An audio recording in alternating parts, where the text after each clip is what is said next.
जो बंदा जितना ज़्यादा साहिब इल्म होगा उतना ही ज़्यादा साहिब तकवा भी होगा। हजूर नबी करीम सल्लल्लाहु अलैहि वसल्लम ने इरशाद फरमाया, जो कोई भी मेरा उम्मती 40 हदीसें याद करे फिर उन पे अमल करने की कोशिश करे, कल क़यामत के दिन उसको साहिब इल्म लोगों के साथ उठाया जाएगा। बहुत खूबसूरत बिशारत है मेरे और आपके आका की। और दोस्तों, इल्म जो है ये दाता साहब अपनी किताब कश्फुल मजूब में लिखते हैं इल्म के मतलब कि इल्म वाहिद रास्ता है अल्लाह तबारक ताला तक पहुँचने का।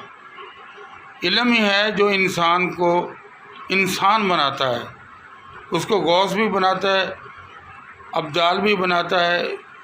साहिब मनसब लोग अहले इल्म ही है, जाहिल ना कभी वली हुआ है न आइंदा होगा।